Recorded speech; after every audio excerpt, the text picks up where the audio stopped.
Welcome guys, and today we're going to do a special little video. I did one a little while ago about professional wrestling, and I feel like I'm going to do another one today.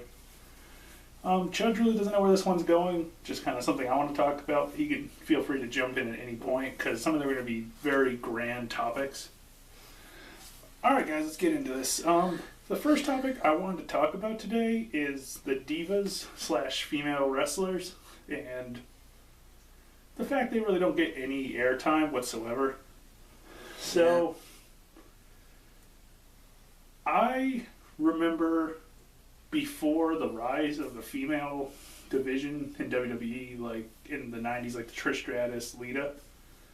I'm old enough to remember before that. So, like, I remember when there were 2 or 3 wrestling females on the roster. Like, you had Jacqueline, you had Ivory, and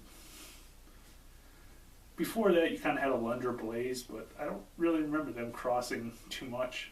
I might be wrong. Like I said, I was kind of a little kid then, but like I can remember before you would ever really see female wrestling. And I'm not old enough to be like in the Mae Young.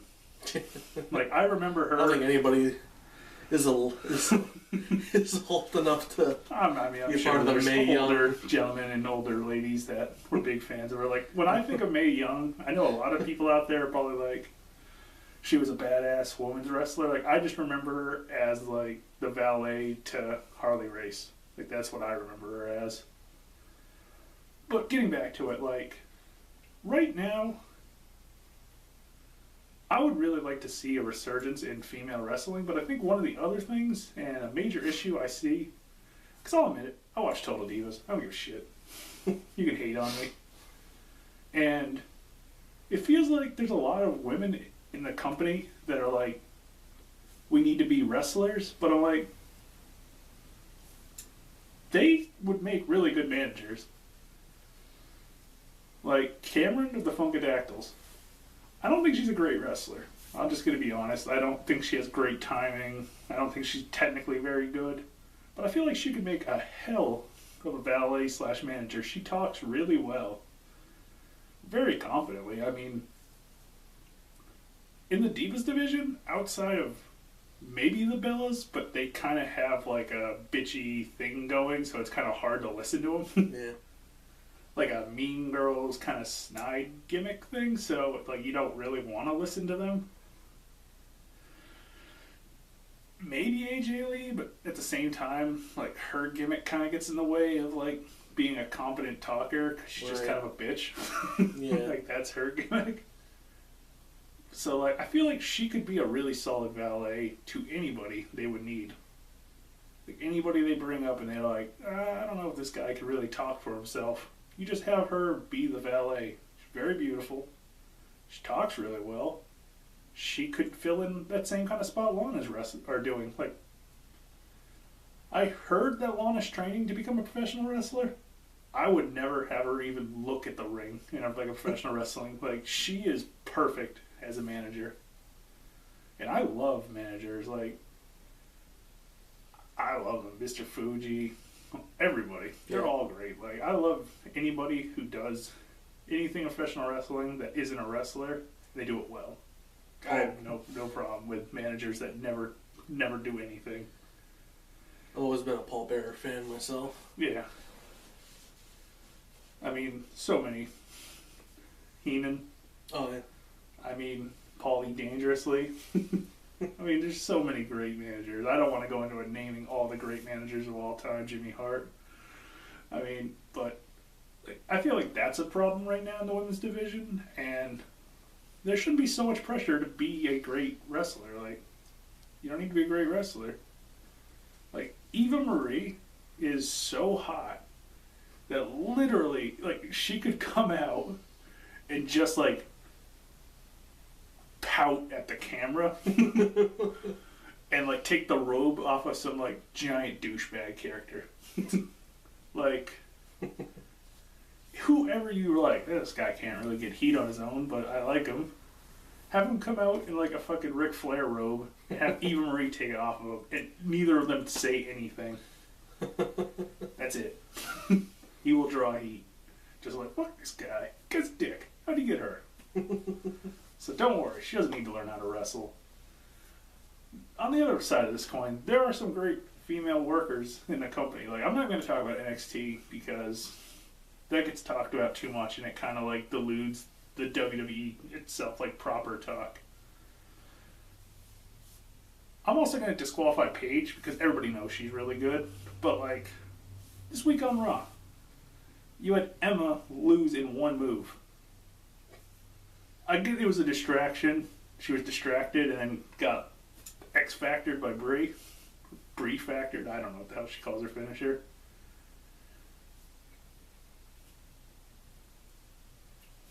Like, I can understand, like, a quick little, face buster cover. That's the story you're telling. She was distracted. One move, though? Like, goddamn. That's a little ridiculous. And the X Factor is not that powerful looking of a move. Like, it's not built up like a instant kill move. I don't know. Like, I wish she had like a flapjack or something. Like, I don't know. It felt really weak to me. And Emma's a really great wrestler. I think Summer Rae is really good. Like, I know there's a lot of weird dislike of her. I don't really get where it comes from. Like, I think she's solid. I don't think she's like the fucking messiah of the Divas division, but I don't see any issue with her. I mean, there's a lot. Natty, Naomi, both phenomenal. Both the Bellas have definitely improved, and I'll be the first to admit, when they first joined the company, I thought they sucked ass. Oh yeah, absolutely. They were not very good. I mean, I still remember when, like, they would fuck up Twin Magic. Like, the only thing they had to do was, like, come in and get a roll-up, and it would just be like, oh, God, that was horrible. And I think they've both gotten really strong. I have a little issue with Brie right now, just because she's a bad woman, but she wrestles like a good person. In case you're wondering what I'm talking about, like, all of her moves, she shouts to the crowd, which is a face move, because you're trying to get the crowd behind you. Like, when she's like, Brie mode! And she has, like, the running kick and screams and looks to the crowd. It's like, that's what a face does. Like, you're a heel. You don't play to the crowd, really. Outside of, like, hitting your big move and just being, like, posing. Like, that's what you're doing. You're not, like, screaming to the crowd trying to get, like, them to chant Brie mode with you. Like, you're a heel. That said, like, there aren't really that many females, because I'm going to talk about, like, what I see as, like, the history of the Divas division, because I honestly think the Divas division started with Trish Stratus. I love Trish as a person, as a wrestler, but in the eyes of a lot of fans, she is greatly overrated in like, a wrestling ability, purely wise. Like, nothing against her. She is not the best female wrestler of even her era, though. Like, I see people that are like, oh, she's the greatest of all time. Like, no. No, she isn't. Lita was better than her, and I don't even think Lita was particularly all that great. Like, she took a lot of risks, and she entertained. I mean, yeah. But she wasn't better than, like, Ivory. There's no argument to make that she was better than her. Like, Ivory's a better technical worker. Lita was a bigger personality and a bigger thing to, like, get behind and use as a selling point.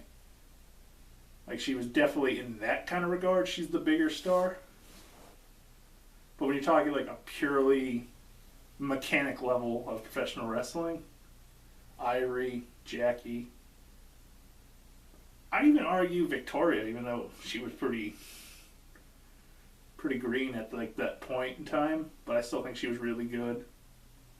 And then you had, like, as they were all leaving, you had WWE that went purely models. And I'm talking like the Kelly era of, yeah, holy shit, this is horrible wrestling. Like, what about the time when they changed the belt to a fucking butterfly? Yeah, like, oh my god. That's when that happened. Like, there were shining stars. Like, Taker's wife was really good. Michelle McCool. Yeah, Michelle McCool. I really like Layla. I think she's really underrated. I think she's a really solid in-ring worker. I mean, there were good wrestlers in there, and then there was just holy shit, just horrible. Like I think that stain is still haunting the Divas division of just. And I have like no issue with Kelly as a person, but she should never have been like done in that regard as a professional wrestler. Like that was just rough. Yeah. But I definitely think right now I would love to see like Natty and Naomi get a chance to go like personally, and this is just my opinion because I know there are people that are very, very much against it. I think if you do it and you present it in a tasteful way, I don't believe the crowd would really have a problem with intergender matches. I know that's kind of a controversial issue in wrestling. I'm a big fan of Lucha Underground, and they have women that wrestle men all the time. On the indie scene, that's the same thing. They do it all the time. It's all how you present it. Like, if you presented it where, like, if Natty got slapped by Tyson, it's the world's greatest travesty, and she's just a woman, and he's a big, scary man. Like, yeah, that's not going to go over well. If you present it where they're, Tyson's larger, and he's stronger, and he should win, and he's the heel, and he's a douchebag, and Natty's like a sympathetic face, it's no different than when Rey Mysterio was wrestling. I mean, really. I mean, you could have her work a lot of technical holds and doing a lot of showboating, and you just tell a good story. I don't think there's any reason you couldn't do that, where you couldn't inject Natty and Naomi into the Usos and Kid Sorrow, or Cesaro and Tyson Kid. I call him Kid Sorrow. But there's no reason you couldn't inject them into a 6-person match and have them work intergender. Like, granted, I think Kid and Cesaro are better suited to working with Naomi than the Usos are with Natty, just because nothing against either of them, but the Usos work a more physical style. Like, if Jimmy Uso super kicks Natty, that's a lot worse than, Cesaro coming in and scoop slamming Naomi and then slapping her on the ass or whatever, like, and then playing to the crowd like he's a womanizing dick bag. Yeah. I think it's just kind of like the way they work. Like, I could see that kind of being an issue, but, like, it's all how you present it. If they super kick Natty, she sells it. They throw her in the corner. They go for a clothesline. She ducks. And she hits, like, her discus clothesline and, like, it was able to drop him. Then, you have a big power moment. Like, these women can work. Like, obviously, you're never going to get an issue where, like, Roman Reigns is going to go against Charlotte. Like, it's not going to be on that kind of a card. And I don't think you have to do anything like how they had Chyna, where they were like, she's just as strong as Jeff Jarrett. Like, no, she isn't. She'd be the first person to admit, like, oh yeah, the kid gloves the shit out of me. Like, nothing against Chyna, obviously. But in a mid-card kind of feud like that, where it's not like blood feud, like, great, there's a championship on the line, and that might offend, like, very, like, the purists of wrestling, but I have no problem with that. Even if we just had Natty and Naomi one-on-one, I think they could have really great matches. I think eventually when Paige takes the title off of Brie, you'll start to see more, like, or Nikki, I should say, you'll start to see more mechanic-style wrestling. Like, Nikki right now is kind of working that brawling style, very reminiscent of John Cena, where it's a lot of big slams and stuff like that. And I usually like the rack attacker finisher. It's like a torture rack drop to the knees. Yeah. And I like that. I like it more than the X Factor that Brie's using as a finisher. I feel like if Brie needs a finisher, she should go with the Tajiri buzzsaw kick.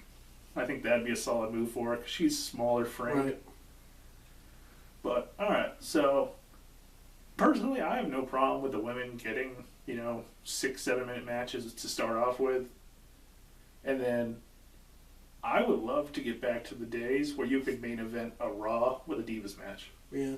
Like, if you built a blood feud up, you had, your top guy feud, and you're like, I don't want them to touch each other until the pay-per-view. end a Raw with a Divas #1 contender match. Like, I'd be perfectly fine with that. Obviously, it's how you present it. If you have your fucking commentary guys just shitting on everything that's not Cena and Roman Reigns, yeah, the match is not going to go over well. And that's another thing. All right, let's do it. All right, enough on the Divas. Definitely, we both agree Divas can do whatever they need. Yeah. I support any kind of match as long as you have the women in there that can do it. Commentators. I'm not going to go so hard on Michael Cole because I understand he's the guy that has the earpiece where it's like, plug this stupid shit, plug this stupid shit. And he's like, the entire match plugging just the various dumb shit things he has to plug. Yeah. Like, did you know there's a WWE network? Yeah, no shit. It's been a year. People don't want it, and if they did want it, they'd get it. Here's how to download the WWE app. Like, if you don't know how to download an app, you don't have a smartphone, period. Like, no fucking grandfather's like, oh, thank you, Michael Cole. Like, find out what happens in the fucking commercial breaks. Like, if you either you have it or you don't want it, or you don't have a smartphone, then you don't have that issue anymore. So, like, I'm gonna cut Michael Cole a break. He does a lot of shit that I don't like, but I'm gonna cut him a break. Booker T returns. I'm alright with it. I think he has a tendency to just say some weird shit, but I'm okay with it for the most part. I'm going to go after the guy that I don't think gets enough people after him, JBL. I like JBL. I was a huge fan of JBL when he called himself the wrestling god. Yeah. I loved that. Like, that whole gimmick. I loved when he was the George Bush character. Yeah. So don't act like I hate JBL, but I absolutely hate him on commentary at this point. He is the heel announcer. Why does he like John Cena so much? Is John Cena a heel? Is it just something the audience isn't told? Like a secret fucking government move? Like, I don't understand. Like, he seems to just randomly, like, roll the dice. It's like, I guess I'm booing this guy. Like, he loves Cena. He likes Roman Reigns. Hates the Ascension, who are heels. But, like, supports everything the Authority do, and they're heels. He likes Randy Orton, despite the fact, like, he's feuding with the Authority. It's like, what the fuck is going on here? Like, he both supports the Authority and John Cena at the same time in a feud against one another. What? What the fuck is that? Like, I don't understand why nobody in the company other than Triple H can say shitty things to John Cena. Like, I remember Hulk Hogan in his heyday. I'm not talking WCW. I'm talking WWE. And you had Jesse Ventura just shitting on Hogan the entire match. Just like, did you see that? See that gorilla? He raked the eyes. Cheating asshole. He's a dirty cheater, strip him of the titles. And you're like, well, your guy out there, he was also raking the eye. I didn't see that, Monsoon. Check your glasses. Like, why can't JBL just do that?